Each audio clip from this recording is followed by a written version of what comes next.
Hey, how are you? Oh, I'm doing good. How about yourself? I'm good, yeah. Just setting everything up again.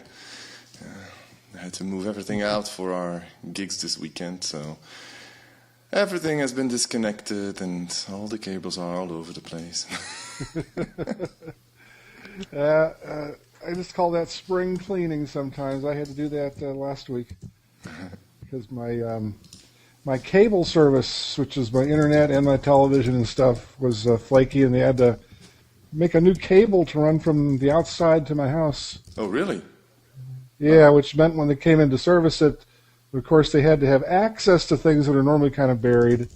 So I moved a lot of stuff and did a lot of cleaning and vacuuming. And Did they have to access it from inside your house? parts of it, yes. Oh, that's a drag. Part of it was just to check out what the problem was. There's multiple problems. So they had to come in to check things out, and then also when they had to make the repairs, they had to get at things and so forth and check more things out. So I figure it's a good excuse to clean up the house. Yes. Yeah, this is dirty back here. Once you move I haven't something, been it's like, oh. I haven't moved that in 3 years. It's been working just fine. Let me check. So how were your performances? The first one was a bit flaky, the one with the Eigenharp. It was, well, I was basically too stressed out, and we had to run all over the place. It was like we had to get to the place at 4 in the afternoon and do a sound check. Then they were late, obviously. Then we had to do an interview, and then I had to come back home, prepare everything for the gig afterwards, because we had another gig at 10 p.m. Elsewhere. So pack everything up, prepare everything for that gig. Go back to the place where we were supposed to do the Eigenharp gig, do the line check, set up, perform, then get off stage, run to the car, back home, unload everything, transfer, think about everything that I needed from the previous gig for the second gig and things that I didn't need, so that I don't have to carry too much. Well, it was already a lot to carry. So transferring everything, going to the second gig, unloading everything again, setting up, and we were back. We started at 3 in the afternoon, and we were home at 5 in the morning. Oh boy, A lot of fun. Yeah. Though. That was a lot of fun. It was a great time. Unfortunately, it's hard to get away from some of that stuff if you're going to perform live. Yes, Yeah, unfortunately. but it's a lot of fun. It's, Yeah, I mean, like I said, it's if you want to do that, that's kind of the only game in town. So yeah, well, you have to hang in there and do what's needed, right? And our second gig was actually really, really good. So a lot of people came, much more than we expected actually, and a lot of good contacts and great audience, and something amazing happened. Is like a bunch of people that we didn't know seemed to know our songs, so they were singing along with us, and we're like, who are they? Who are those people? And then one of them asked if she could come up on stage to sing together with Natalie one of our songs. It's like, okay, Wow. cool. That is amazing. Really nice experience. that is amazing. Wow, you're becoming famous and popular all at the same time. Nah, it's just a very small microcosmos, I think. Well, it's a nice one, apparently. Yeah, sometimes just something nice happens, right? Yeah, well, you have to get out there. Yeah. Yes, I definitely missed a little bit of live performing that I did earlier. So what did you used to play guitar live? yeah, it was just with this little church volunteer group. Yeah. But I did that for about 3 or 4 years, and it was a lot of fun and learned a lot. It was not your typical what you would think of as church music. We had a very good music director, and he liked jazz a lot. And I mean, most of the sheet music he'd pull out. Okay, here's a new song. I go, how many chords does that have? 59. You've got a chord change every other beat. And the 3/4 of them I've never even thought of could exist. So, but that was a great learning experience because basically what I do is I'd figure out where the basic, structure was, not with all the embellishments. And Yeah. I could go with that pretty quickly, and then as time went on, I would work on some of the embellishments and figure out. It was a lot like choreography for your fingers. I mean, with that many changes, you had to learn where a lot of different chord fingerings were. Yeah. So you didn't get with such ridiculous moves every other beat. So, like I said, it was choreography. It was fun. It is fun. Yeah. Yeah, it was fun playing in front of audience. And for us, it was the first time with 2 new band members. Wow. We've been rehearsing, one new guitar player that we've been rehearsing with for 8 months. And then a new bass player that replaced the previous one about 2 months ago. So we really scrambled to get that finished in time. That's important stuff. That's important stuff. And he's a really great guy. He's been he used to be a professional musician, kind of doing 200 gigs a year, stuff like that.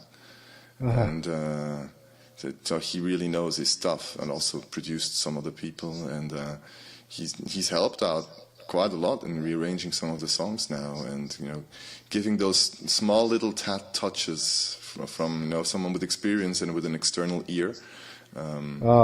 So that's very welcome. That's wonderful. Yeah. He so wonderful. Made some small little changes, and then he's such a great bass player that I feel liberated personally, because I don't feel the need to be as strict on tempo and keeping those chords going to keep the rhythm going, because he does it. He's such a nice groovy way of playing that even if I don't play, it's okay. So he and the drums just go off and get the whole rhythm section very solid, and then I'm now starting to do new stuff on the guitar that I never used to do before. Just all right, that's the way it should be. Yeah, it's a lot of fun. Yeah. Getting let somebody else worry about those low notes. I'll just work in the middle and the high notes. Makes it easier. Yep. And so how have you been apart from that? Oh, I've been doing pretty good. Just finishing up my federal income taxes for me and for my mother. Yeah. Something I hate. Oh, I hate all the paperwork stuff. I've got I had to be doing I got to do this 4 times a year. It's like a tax declaration for independence. So I had to do it today, but I didn't do it. Uh-oh. There's always something more interesting going on. And in the case of mine, I knew that I wasn't going to owe them anything, and they weren't going to owe me anything. So I'm doing all this paperwork and trying to find all these numbers and looking at all this stuff, and it doesn't make any difference. I'm still going to be 0-0. Right. But I got to do all this for what? They didn't get anything. I didn't get anything. It seemed kind of silly. So. Yes. But it's done. It's one of my least favorite things to do. Now I can go celebrate and buy an iPad. That's kind of what I've been holding off for. I got it. What color is? What color is that? That's the red cover. The red cover. Oh, okay. Yeah, I'm just totally in love with it. That's an accessory, the cover, right? Yeah. But okay. a bit disappointed with the color of red that it is. I thought it would be. It's a little bit too light for my taste. I'm just going to get it without. The only thing I'm getting is the camera adapter. You should consider this cover, really. It is quite amazing, actually. Okay. No, it is one of the reasons why I first wanted to buy the iPad 2 was actually this cover. It's one of the things that I hated about the iPad 1 is that when you put it in, I don't know where it is. It's upstairs. When you put it in its original cover, you never touch the device. While with this cover, you can just rip it off, and then you really have the device in your hands. Oh. And when you want to put it on, it just magnetically snaps onto it. You don't have to do anything. Yeah. Okay. So, And on I the will inside, consider that. it cleans the screen also. The fabric that's on the inside kind of cleans the screen when it's closed. Oh, And at okay. the same time, when you close it, it kind of turns the iPad off. So as you open it, I don't know if you can see that, but as you open it, the iPad turns on. So you don't have to start turning it on and off all the time. It's kind of done automatically. Okay.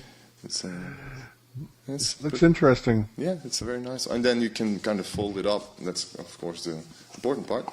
You can fold it up so that it rests on the table like that. Oh, put an angle? Yeah, or you can put it like that. You can put it up like that. Oh, so kind of flat or up. So it's really versatile. You can do a lot of stuff with it. Okay. A very well thought out thingy. Yeah, I'm going to go for the 64 gigabyte, and I'm not going to mess with the 4G, 3G stuff. Mike convinced me to get it, so I got it. Oh, yeah. I mean, yeah, if you want that, it's definitely the way to go. But I don't use 4G or 3G, so that would be something I couldn't connect to.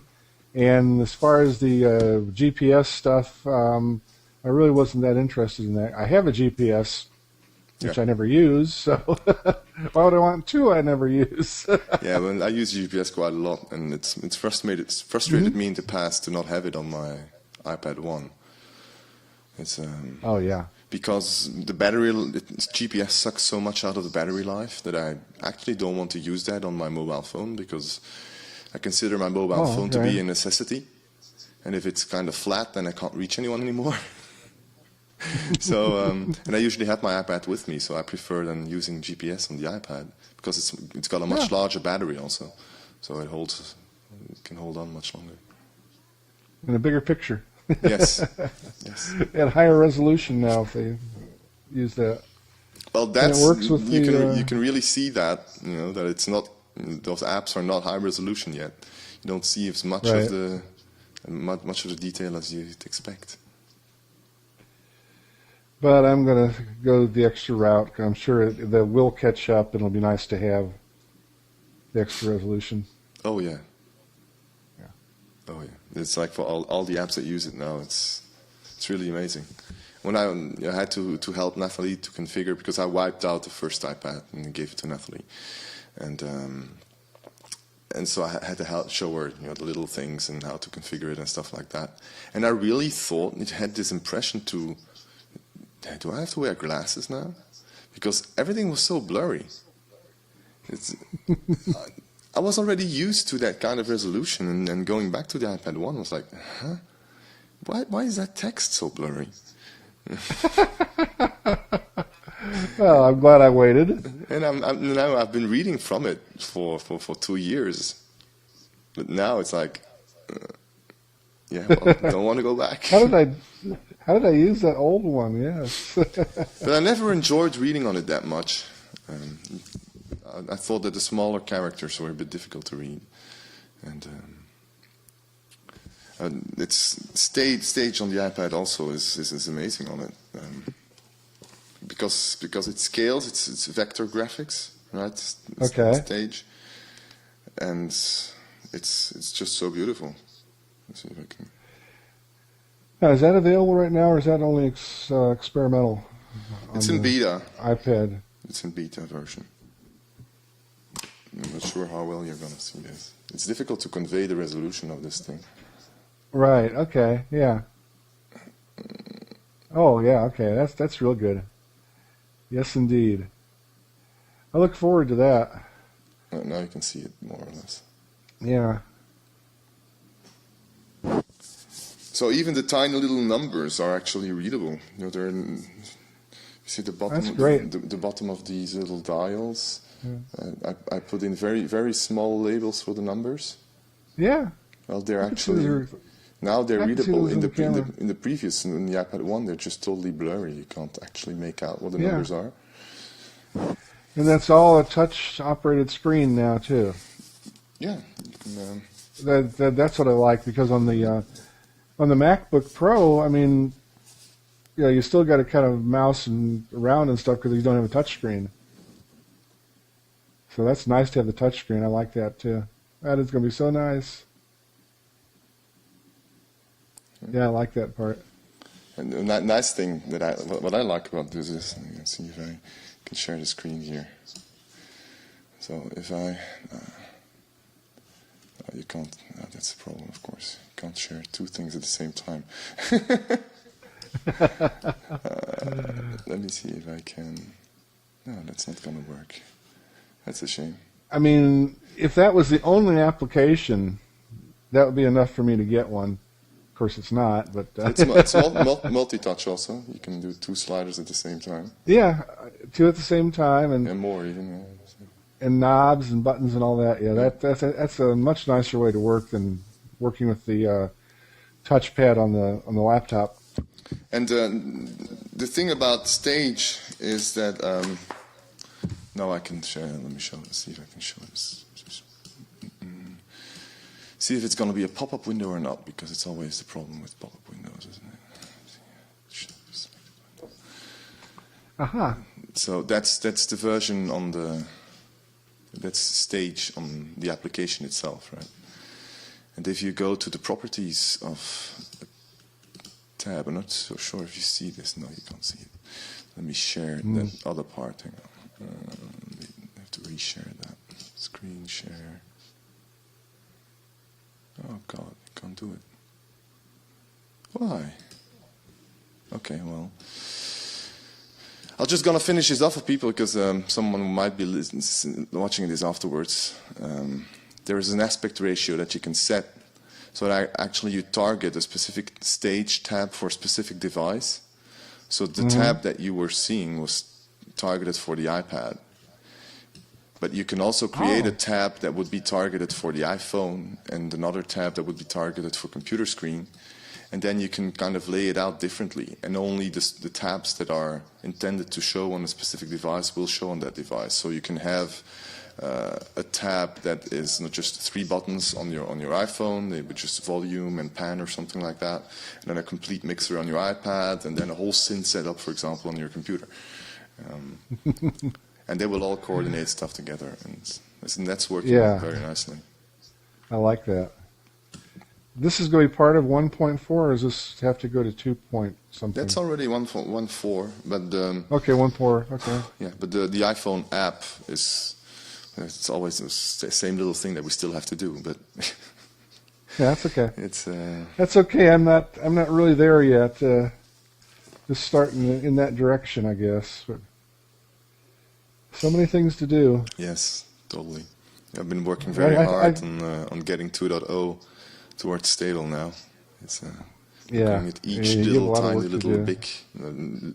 little bug that there is, trying to figure out exactly what it is, and it's going good. It's a good direction now. It's very stabilizing very quickly now. That's great. Glad to hear that. Yeah, I'll be getting there sometime soon. I don't know exactly when, but obviously there's a lot of work to still be done on that before I jump into it, and awful lot to learn. But it's neat to see it's there. But I think that actually 2.0 will make it much easier for people in general, because we will be creating a couple of other factory setups that are much simpler and much more targeted, so that you don't have to necessarily learn the whole thing, and kind of pick and choose what you want. And if you want to use it as a controller, then I still have to talk with John about that. There might be some MIDI-only setups. And then if you want to use it only with AUs, AU-only setups, or only sound fonts, and they load quickly, and that people can easily customize with Workbench. Right, yeah. Just like my own personal setup that I've created now, it's been very stable. I haven't moved much about it. I'm still thinking of making one change, but then I'm really satisfied with it. And it loads in a couple of seconds, and it gives me access to about 10 instruments and different layouts and scales. And it just moved all the advanced setups that you have in the factory, the advanced configurations in the factory setups. It just doesn't do those, because I consider that easier to be done on Stage or with Workbench. So right, yeah, that makes sense. Because I'm never going to do that live kind of browsing for new scales and stuff like that. No. Yeah, you start figuring out which things you're going to find useful and which things are not going to fit into your type of performance. And there's a lot of that. That's what makes it so interesting, I guess. Someone that wants to join. I'll let him join. Yeah, I'll just invite Joel, Stefan. See if it's gonna. Why doesn't he want to do that?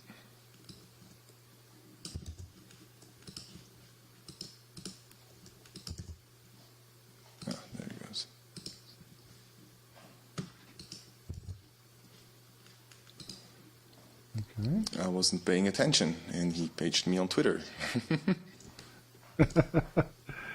Too many things to keep track of. Yes, you got to be a big multitasker in this world. Or as well, that's all an illusion. Or as a friend of mine says, multi-monotasker. That's it. No, I actually saw some science-type programs that talked about that very fact, and they did research and studies and experiments and things like that. And basically, people don't multitask very well.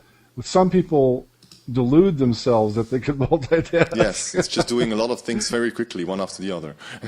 Yeah, and then when they actually put them in a controlled, studied environment, they said, "Did you see what you did not do and you should have done, and dangerous things and stuff like that?" Oh no, I didn't. Hey Joel. Hi Git, how are you doing? Great, how are you? Hi. Nice to meet you. Good to meet you. Hello. And Larry? Larry, yes. Yeah, sorry about that. Nice I wasn't paying attention to the other window. About the invitation. Oh, no worries about that. No.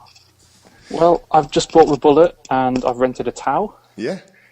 Yeah. Oh, so, wow. Yeah, I actually went down to the barn in Really? Dartmoor because Awesome. I live in Devon. So went and met John, and Wayne's currently about to drop off my Eigenharp That's awesome. Wow. in an hour or so. So you looking forward to it. Yeah. You saw the factory? Did they show you factory a little bit? Yeah, I saw a factory. I saw the Alpha, the Tau, the Awesome. Pico, and how it's made, and all the prototypes and stuff. my. So, That's yeah, cool. It's So pretty you got the whole tour. cool. Got the whole grand tour. Yeah. That's wonderful. I would sure like to have that. That's Have you not seen the factory? Well, I guess Well, you must have. Yeah. I'm in Texas, so it's a long trip to the factory from Texas. Just a bit, yeah.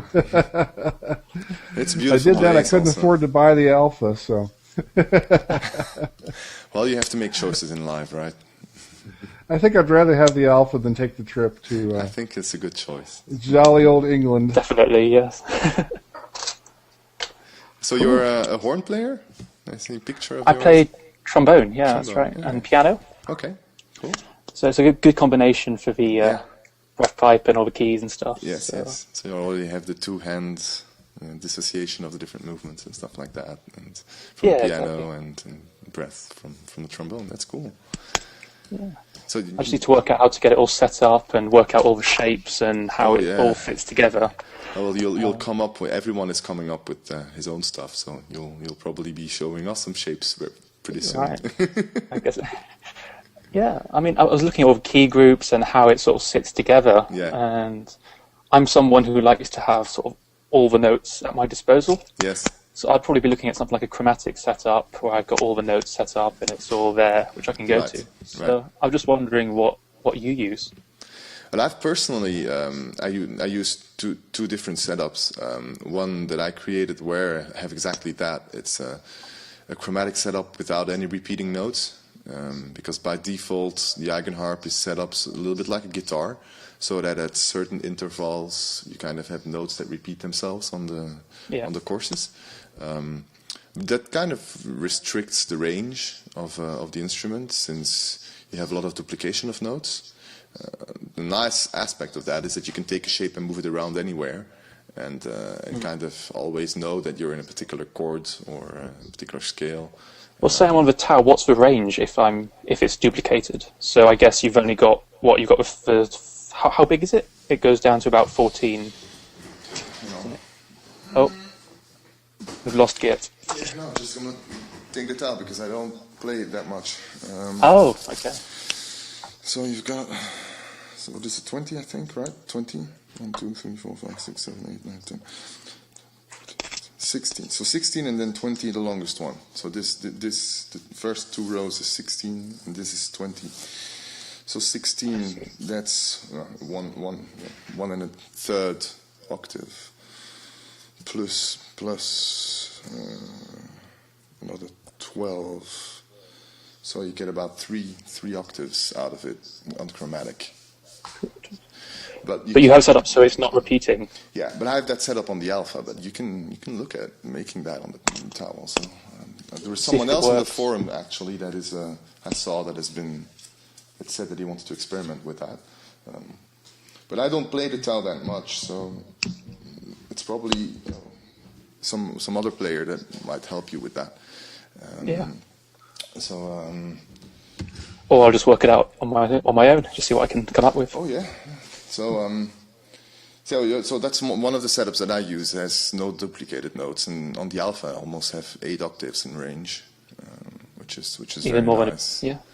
And then I do use the one with the duplicated notes, but then mostly in major scale or minor scales, not chromatic, for certain songs. Or if I don't want to think and just play, make sure I know which scale it's in. I can't hit any wrong notes. Or you stick on a blue scale and get a nice little jam going. Yeah. So yeah. But I'm moving more and more to the chromatic one. I like to be able to decide on the spot whenever I'm going to modulate to minor or major and create some tensions and resolutions without having to start thinking, okay, which scale am I in? Which scale do I have to change to? I prefer doing it more like just play another key. Well, I'm into a fair bit of jazz, so that's kind of where that came from, because if I'm stuck in one key, it's not going to work at all. No. If you want to do all the shifts or the harmonies or whatever you want to do at the end. Right, but something that you can do, it's something that I did at one point, so I can imagine you doing that at in the tau also, is, for example, but there would be a little bit of custom setup. Set up the keys here, for example, at the bottom to be tied to scale, so that whatever is above would be transposed if you press on one of these keys. So you would you could kind of switch scales on the fly while you're playing, without having a chromatic layout. It's just good, like C of C minor, you have all of them set up in a line effectively, and you just switch. So you can basically get the different intervals between the keys being changed on the fly, which is quite handy also. Depends on what type of music you play. Since I mostly play the Eigenharp alone still, or with my girlfriend, it's usually the only instrument in there, and then those changes are just a tad too slow because I have to move one hand and then bring it back, and it kind of doesn't feel that nice. But I can see myself doing that when playing in a band, because it's usually not just that, speeds things up, doesn't it? Not that critical to be playing all the time. You can drop out when you want. Yeah. Unless you're doing a funky bass line or or with drums or something. Yeah. Cool. Yeah, that sounds good. So how did you learn about the Eigenharp? Well, actually, I saw it a few months ago. Actually, I think it was about a year or two. I first saw it on BBC News and places like that, and I kind of rediscovered it because I work overseas now, so I have to. I can't carry my trombone everywhere because it weighs a ton, and I don't want to break it. Yes. So this seemed like a good alternative where it's fairly solid, fairly strong, it's fairly lightweight and small, so I can just cart it around on planes and something that might be interesting for you to know. I tried this out with the tau, and it fits perfectly in a bass guitar backpack. So you just stick it in the neck where the bass guitar usually goes, and then just carry it around as a backpack. And I think you can, if you carry it around like that, they will let you take it in as a overhead luggage instead of having to check it in. So when I was looking at the case it's in, I could probably see if I can get it through security. And No, you can't. if it doesn't go, you can't. No. Not even if you say you're going to gate check. No. Because I never do gate check, so you could say like if it's like a baby's pram or something, you can take it to. Everyone that has tried with the current flight case, the one that it ships with, can't get it through. They don't allow it. I mean, the thing I don't want to do is I don't want to put it into a gig bag and then have to go to the door of a plane and then they say you need to check it. Yes. Because it's going to come out snapped, isn't it? It's just... Yes, but that's usually if it's a gig bag, you can ring up in They're advance. a bit more lenient. And then you say it's a guitar. Just say that it's a guitar. It's a strange guitar. It's an electronic guitar, and it's in a guitar bag, so they'll be fine with it. Well, the problem with the case though is it looks awesome, but it also looks to certain people like a case for a gun. I think John mentioned that. Yeah, but I've had that experience also. It has happened to me also. Yeah. Do they stop you and say, right? Yeah. What have you got there? Yeah. So, so yeah, I think it kind of changes the perspective. And I've seen people traveling with guitars and being able to check it in. So we'll see how I go then. I think that should be fine. Yeah. Even better would be, of course, creating a custom bag for it because it's so small, right?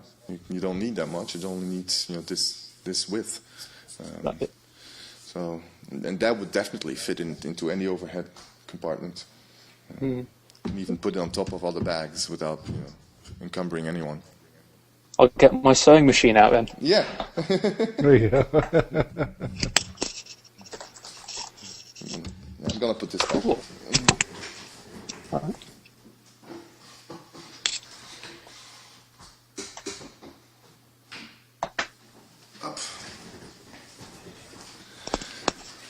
So are you a Mac or a PC user? I'm a Mac. Okay, cool. I've just got a nice new, one of the latest i7 MacBooks, so I think it's going to run the software quite well. Oh yeah, that's gonna fly. Got a nice SSD in as well. It's a bit of a beast. So plenty of RAM, plenty of space. That's wonderful. Yeah, the SSD does make a huge difference. The single best upgrade I ever got for a computer, I think, is the SSD. Definitely. The first time I installed it, and then you just get all the speed, and your MacBook just launches in about 4 or 5 seconds. Yes. It's phenomenal what you can get out of it. So I'm looking forward to opening it up and seeing how it runs. I mean, I don't really know what to expect in setup or how I'm going to have to put it together, or is it just a learning curve, I guess? Or... It is just a learning curve, but one huge tip I think that's quite important is Mike Milton also says that all the time to people that are looking at the Eigenharp, is try to first see what it does and accept the different things and different directions that might not be obvious, because there are very good reasons for a lot of things. And there are many people that have been bitten from the start by trying from the get-go to adapt it to a way of working that they already know, instead of going the opposite way, which is learning what the capabilities are and then trying to imagine what you can do with those capabilities, instead of from the get-go assuming that it's, this is a MIDI controller, I'm just going to integrate it as a MIDI controller or stuff like that. That's a real shame, because you're missing out on a lot of the good stuff. Okay. So yes, and then you're coming in on a very exciting time. It's EigenD version 2 is stabilizing very quickly, and it's kind of opening up a whole new world in terms of visibility of what the possibilities are and ease of customization. Yeah, I had to go on John's laptop. Yeah. And he had Eigen installed and had Workbench and Stage and everything set up. So it looks complicated, though. I mean, I'm not sure if I prefer C++ to a Workbench, but I'm sure I'll cope with it. Well, Workbench is something you just have to take a step at a time. It's often it's a good idea to once you start dabbling with Workbench, to try one of the tutorials that Alistair wrote. And it kind of gets you through a very basic setup from scratch in a couple of steps. And that gives you a very good mental image. Actually, I can, if you're interested, I can quickly do that. Okay. It kind of gives you, let me quit this. Let me just start up EigenD from scratch. So actually, let me share Workbench.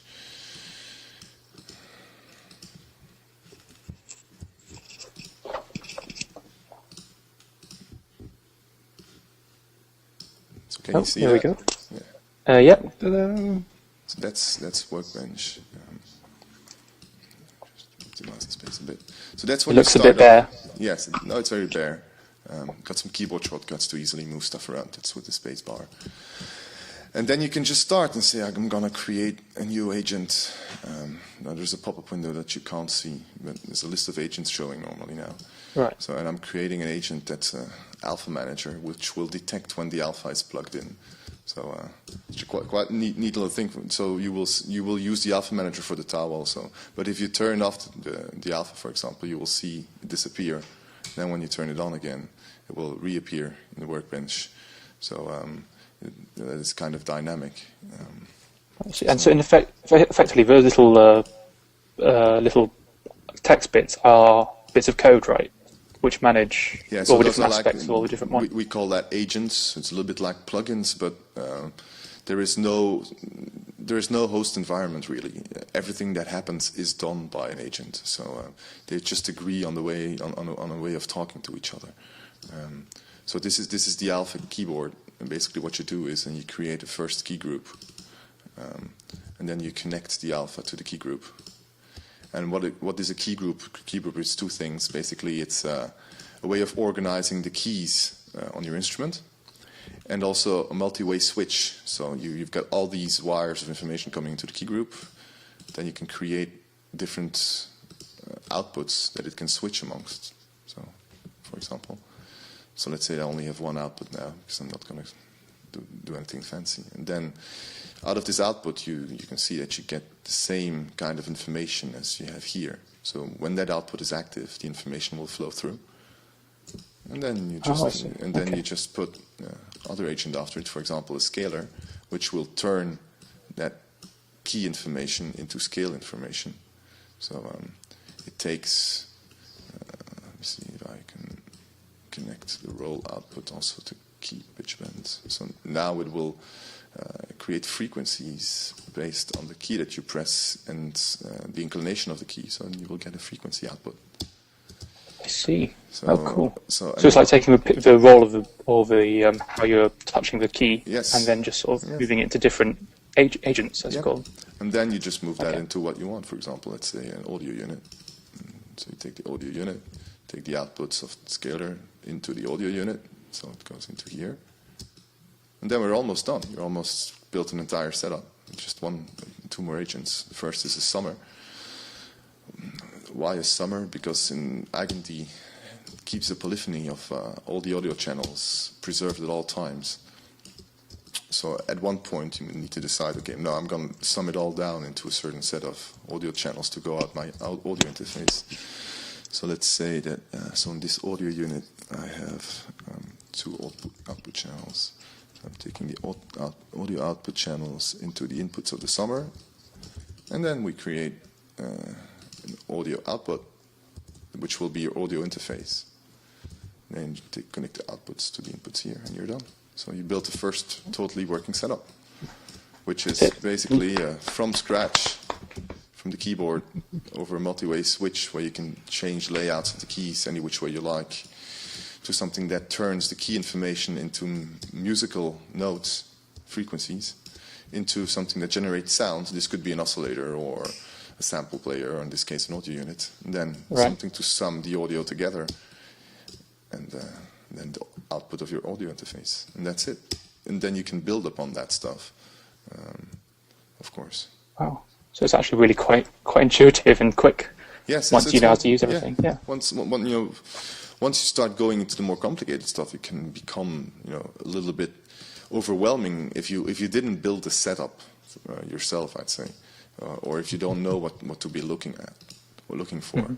Mm-hmm. But if you've done some of these yourself and experimented around with it a bit, it's surprisingly intuitive actually. It's always the same way of working and same way of thinking, but you're totally free in the way you hook things up. So Yeah, it looks really good. Well, thanks for giving me a short demo. Yeah, yes, no problem. I'm not actually getting the pro version yet. So I think I've only got the standard version on the way. Yeah. I need to upgrade to a pro. So I should probably do that ASAP and have a play. It's a fun world. Well, it all depends how much you want to take on all at once. Well, yeah, it's just I've been looking at it and thinking, right, how do I want to approach this? Do I want to approach this as my instrument where I customize it, or do I want to approach it as someone else's instrument? Yeah. So do I want to start learning it from how I programmed it and how I put it together? Or do I go through factory settings, or do I find someone else's settings? Like I saw Gear play the guitar with it, which looked quite cool. Yeah, those are very useful way to set up an audio unit to work with the Eigenharp. Having where he was strumming it or finger picking just by hitting those keys right. Yeah, exactly. Yeah. And I mean, I guess I can see there's a lot of potential for doing it in different ways, and depending on how you do the key groups, how you set the keys. So I think John was talking about having some kind of, say, like I play a brass instrument like a trumpet, where you can use the trumpet as the trumpet's fingerings, while you have harmonics going from the breath pipe as well as all different harmonics, say on a different strip or something similar like that. Mm-mm. So getting the setup of the instrument right, I think, is going to be a key step in whether I'm successful at playing it or not. I think you have to plan for that taking quite a while, because you first have to understand what the boundaries are, and understand that there aren't that many boundaries. But then kind of decide which boundaries you are interested in. Each musician has their own preferences and habits and comfort zones, and it might be, there are a lot of very fundamental aspects to an instrument that dramatically change the way a setup has to behave. For example, do you play standing up or sitting down? Are you left-handed or right-handed? Do you like to have the breath pipe? Do you like to play with a breath pipe or without a breath pipe? Do you like to have the instrument in front of you, next of you, leaning against you? All these physical aspects have, in my opinion, a profound aspect on how your perfect setup is. And also your playing style is also closely related to that. So to be able to discover that, I think you should probably start with some of the factory setups to explore a bit what is already there, and then make up your mind and see, okay, this is not exactly as I wanted it, and this is not exactly as I wanted it. But then you realize once you start playing with it, your opinion about it changes constantly. It has taken me about a year and a half before I had a real opinion about how I want to my setup to be laid out. And it has taken a distinct series of steps to get there. Each time. So it sounds as if like the best way is just to take the instrument and sort of use it like say a piano. And there's technical training where you just learn the keys, learn the flexibility of the fingers, and how you run about the instrument. Compare it a bit to a guitar or something like that. When you start off with the guitar, you will not start detuning it. You will not learn open tunings. You will not start doing any fretwork or comparing different string thicknesses or alloys. That's not something you will start from the beginning. You will probably want to start playing a chord. Or a little melody on it, and then kind of try to find your way through those entry points to see where you want, what your preferences are. Some people like open tuning, some people don't. Some people like thick strings, light strings. Some people like 8 strings or 6 strings, or so. All these things is something that takes time to discover. So I guess you sort of look at it as this is the instrument, like a guitar. And then all the other stuff like Workbench and all that are like pedals or like a capo or whatever, just like different tools which you use to change. I see that more as becoming a virtual luthier. Is this a correct word in English? The guy that builds the instrument builder. Oh, right, yes. Oh, yeah. So it's like a virtual instrument builder. So what I see many of us doing is like use a factory setup to play, and then whenever you've got time to tinker, then you do it in something else, and often you even throw it away. It allows you to kind of explore two different aspects. But if you mix them up, then you will, and I can see you're a technical guy, you will start drifting away in the technical stuff. It's well, let's try I'll get a this bit and confused. fine-tune that and do that a little bit, and that's not right, and I'm going to experiment with this, and all of a sudden you're 6 months further and you haven't played any music yet. So the other thing, since the Eigenharp will work with samplers and audio units a lot, it's got some kind of built-in instruments too. But when you use those other ones, there's so many choices and so many controls on those instruments that I find a lot of my experimentation is just, well, let's choose this particular instrument plug-in and then start working with it. And you realize that because of the expressiveness of the Eigenharp keys, there's this interaction between your instrument and the plugins. And as you change the plugins, you change the way you use the instrument. So that's more exploring to do. Yeah, I mean, I've got some plugins already, which it's the big band plugin. So you've got full rhythm section, horns, trombones, trumpets, etc. And I mean, there's stuff like trombones where you can have a wah mute, and you can have straight mute. So obviously there's controlling the wah, there's controlling the breath, there's controlling the actual notes and stuff. So that's sort of going to be one of my first projects, I think, as you said, to get the instrument playing those plugins. yes.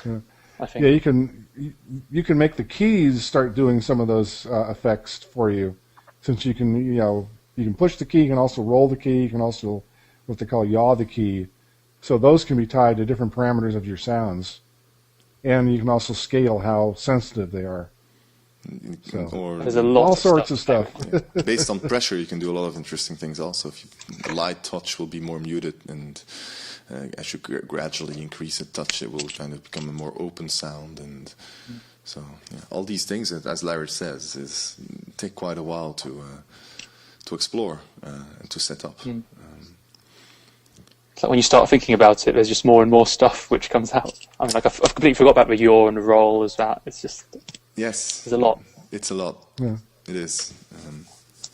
Yeah, you can take one sound audio unit or a sound font or something, and you put it in there and play and go, I'm not too happy with that. And you change just one or two little things, and all of a sudden, wow, that's really cool. I like that. Same thing, just the changes you make can affect the way it sounds and the way you interact with it too. A lot of fun. Sure it will be. I look forward to it. Yeah. Don't be intimidated. I think if anything else, I'm less intimidated at the moment. I think I should be probably more intimidated than I am at the moment. Yeah, I think that's a good sign. I don't really see any reason to be more or less intimidated by the Eigenharp than by any other instruments. The big danger, though, is for a lot of I've seen many people approaching it as if it is an EWI or just a MIDI controller, and then being intimidated because, or even just thinking that it is a real piano-like MIDI controller, and then being surprised that they have to learn a new way of playing.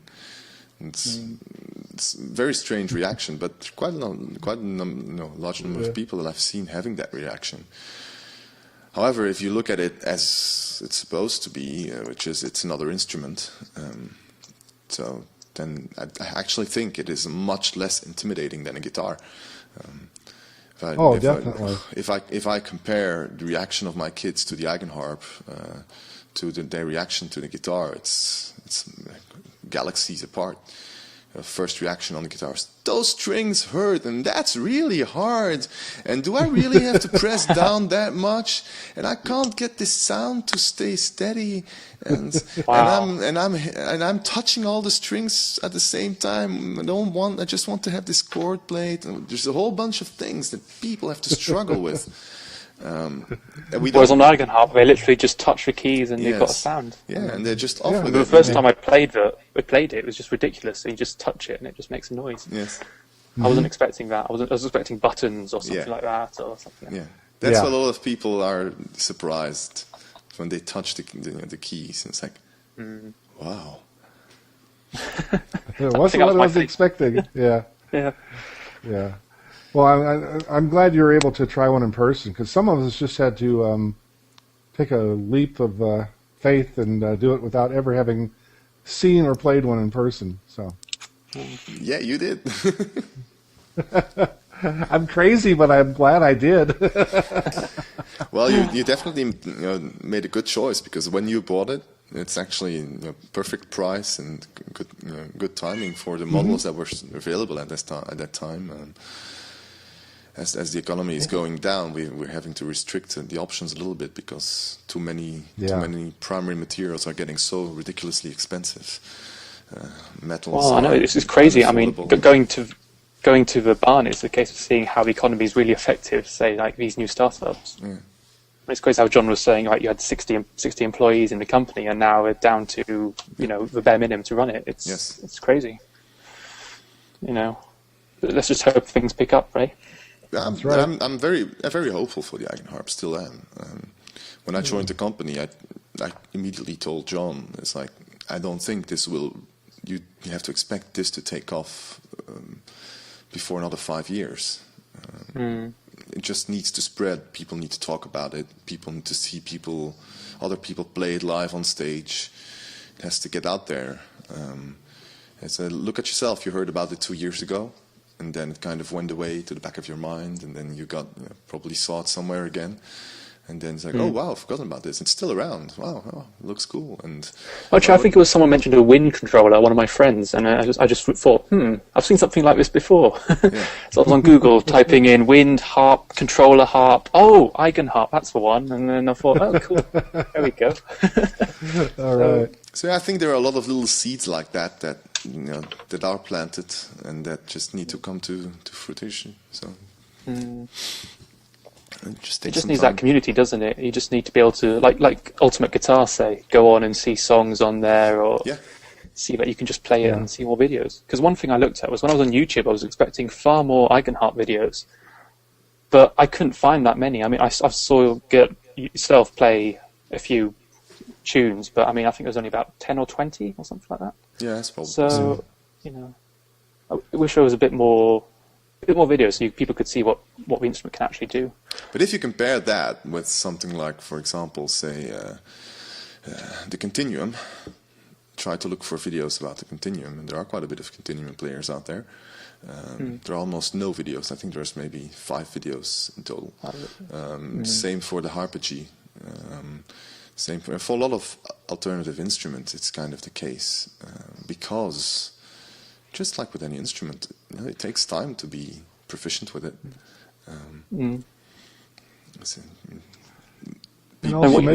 People that sit down with a guitar and after 3 months say, let's record a song and put it on YouTube, usually get boo at it. I mean, if the Eigenharp did that, if, say, someone with an Eigenharp could sing and could do covers of different songs, so when people were looking at covers on a song and they saw, right, Eigenharp cover, what's that? And then we can go on and see it, and then they'll be able to see the instrument, I guess. But I think that's potentially what's missing. Yes, I've been trying to incite people to record more videos. I was liking your Pink Floyd, It's very good. Mm-hmm. Well, maybe some of us are just a little shy. We're spending too much time learning it rather than playing it. If that makes any sense. Yeah. Yeah, the topic has come up quite a few times already. I already mentioned it. Playing music on it, you really have to set some time apart every day. So this is at least half an hour of real music on the Eigenharp. Nothing technical. Not just tinkering. Yes. And to decide how you're going to play it. Let's see, I'm going to put my scales, I'm going to lay out my scales this way, or I'm going to use these type of scales, or this type of keyboard layout, stuff like that, too. I saw yesterday, I watched this very interesting video from John Cleese about creativity. I don't know if you guys seen that. That's a good one. I saw that, too. Yeah. Somebody mentioned that on G+, and I watched, about a half hour long, I watched it. I love John Cleese, anyhow. He's good. Some very, very, very good points. What's he doing? Is he speaking, or is he doing a sketch? No. No, he was just speaking at standing at a podium. Okay. Hang on. How many Eigenharpers does it take to put in a light bulb? We got to make one up for that. One to hold the light bulb and 5 to write the agents to make it work. Five to connect them together. Yeah, there you go. Can you guys see the video? If I'd like to talk about creativity, I hear it. no problem. If you click on the bottom, can't you see it?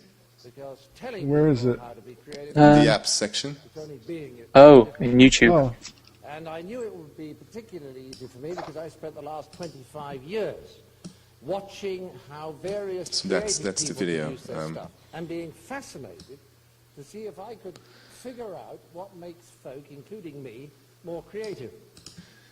Anyway, I already saw it, and Larry already saw it, but that's a really nice video.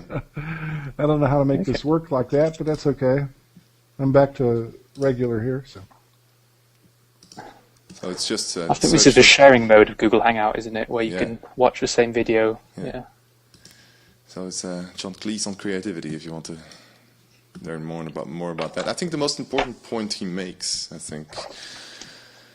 is that you have to be open to be creative, which means that you have set time aside for that to become, to get into a playful mindset where everything is allowed and nothing's wrong and there's no real restrictions, but you don't do any of the tedious tasks that you know that you have to do because it's easy. You've got so many boxes to tick every day, and instead of doing something creative, which admit it is can be very frustrating because it's not always the case that something really happens. It's very, very easy to be tempted to just let's quickly send that email, or I had to file these reports away, or quickly finish off that piece of work. It's important. Which is the same as with building the Eigenharp setups. Let's quickly change this because I think this has to be done differently. If you start getting into that mindset, then you kind of close your brain to the creativeness. Yeah. Makes sense. I think that's important to make a space for that, because everything else which intrudes upon your creativity is so easy to sneak in if you don't have pretty good discipline as far as creating that space and time. This is your creative time and space, possibly even a separate room or things like that to help isolate it from the daily stuff. I don't know, it's like when I start playing the piano or the trombone, I find out it's quite easy for me to just go on for hours at a time sometimes. You sort of get into a zone where you just keep playing, or you just keep being creative, I guess, and it's quite hard to get out of that for me. That's what I find anyway. That's cool. Me too. I guess it's just because I go into a room and I just think, okay, I'm just going to play and forget about everything and I just play. And that's probably the best way to do it, really, isn't it? Yes. Mm-hmm. That's one of the things I like about the Eigenharp. It's got a built-in headset output, so I'm just plugging earphones and I'm in my little bubble. And Something I can't do with a trombone in the flat, so I think I'll wake up the neighbours at 4 a.m. So the kids can be running around, and TV can be on, and everything can be happening around me. But I'm in my little bubble with the Eigenharp. It's very cool.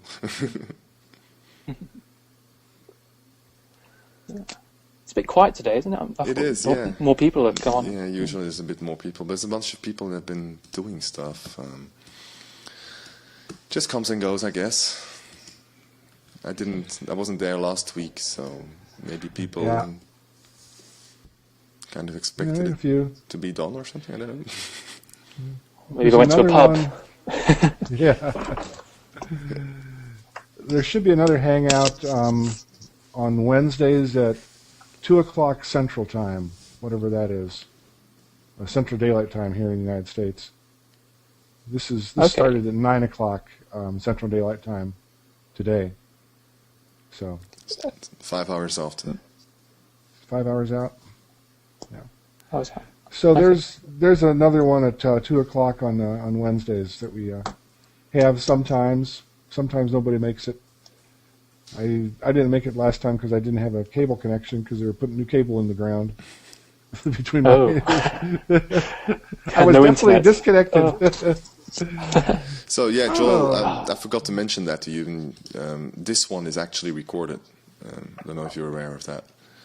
So the Yeah, I saw some of them on there. So So. the one on Wednesday is not recorded. There's some One on people that Wednesday's don't not like. recorded because don't like we being aren't smart recorded, enough to so. figure it out. So Right. Well, and also some people don't like it. Don't like being recorded. And yeah, some people feel self-conscious about the recording.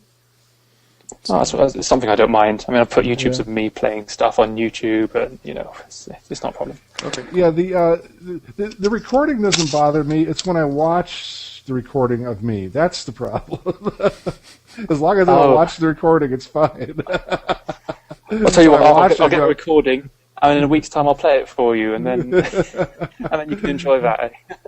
having to watch yourself. Well, it's good critical. rehearsal to start recording those YouTube videos with the Eigenharp. Because now definitely. you're used to watching yourself. I can record myself in Eigenharp when I get good. I There think you it might go. be a while yet. I think it might be a while, but You hopefully never in a know. month's time, if I can get a tune out or something. Then... Yeah, that'd be great. Yeah, the initial tunes, if you kind of keep your target very realistic, it can go very quickly.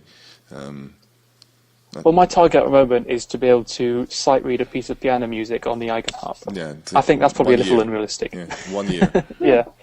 You should be able to do that. You reckon? Okay. Yeah, it takes about 1 year if you can work on it. So Yeah, I'll just try and approach it like I do with classical training on the piano. Just yeah, that's the best way. scales, exercises, Yeah, start with simple pieces, build it up from there. yeah, exactly. Sounds good. Cool. Okay, well, time's up. Time's Thumbs up. up. Nice Sound like a meeting you, Joe. psychiatrist.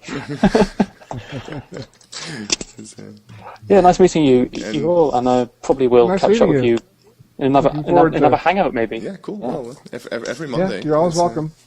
I'll let Yeah. you know how my first week goes. Awesome. Well, report back That's next week on interesting. Monday if you're there. I added you to my circles now, so you'll get the notification automatically. Great. You'll not have to ask Great. anymore. Cool. Well, thanks very much. And Okay. see you See again. you soon, I hope. Bye. All right, Bye-bye. bye.